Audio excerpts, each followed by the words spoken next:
Jingle jingle everybody, it's the happiest time of the year again, where friends and family come together to celebrate the magic of consumerism.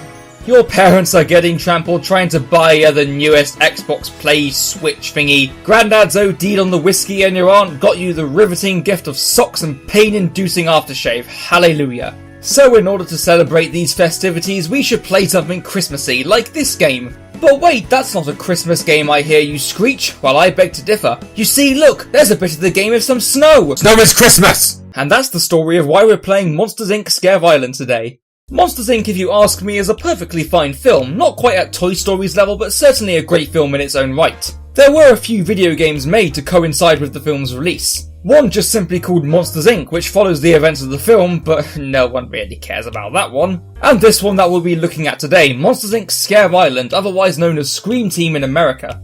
A game apparently good enough to get a re-release on the PlayStation 3 store as a PS1 classic, and it even got a release on both the PlayStation 1 and PlayStation 2. Don't ask why I own both versions, I just do. Since these two games are exactly the same, we'll be looking at the PS2 version for the sake of video quality. Merry Christmas, motherfuckers!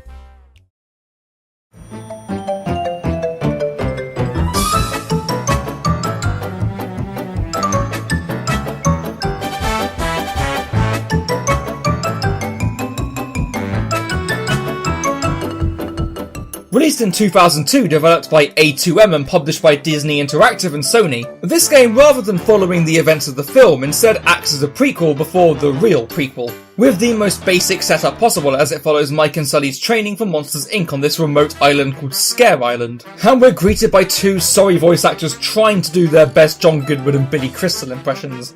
If we get through this, you and I could be the best screen-producing team Monstropolis has ever seen. I can't do this. I'm too nervous. And you building up the situation like this is not helping.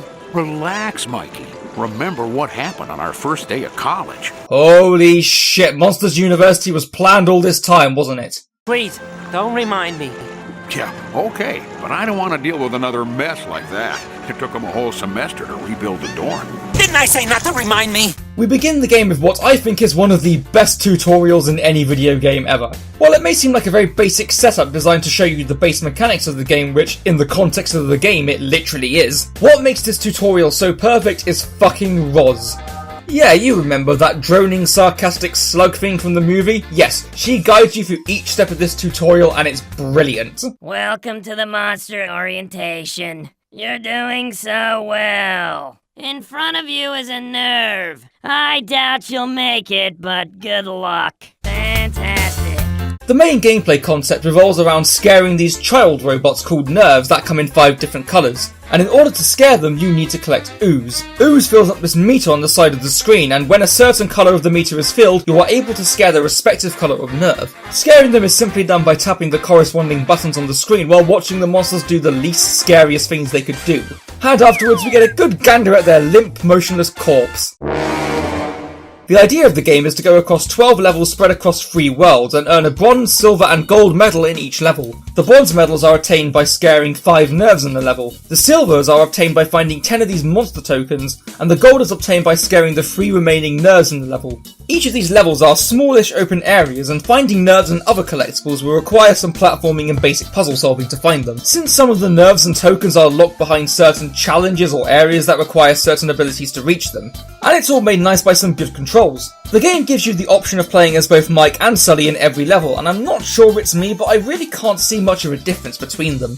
Except for a slight difference in their speed, Sully feels just a tiny bit more weighty and slow, while Mike feels a little bit more zippy. But it's hardly noticeable that each of them has their own unique animations, giving them a bit more personality. Regardless of who you play as, the controls feel quite good with a nice weight and tightness to them. The 3 worlds which the game spans are the typical city, desert and arctic worlds, but each of them feel nicely distinct with their presentation and vibe, but especially with the game's strongest aspect, the music. The soundtrack is very standout in this game due to its surprisingly fitting tunes that can be jaunty and upbeat as well as atmospheric and melodic, and it complements each level very well.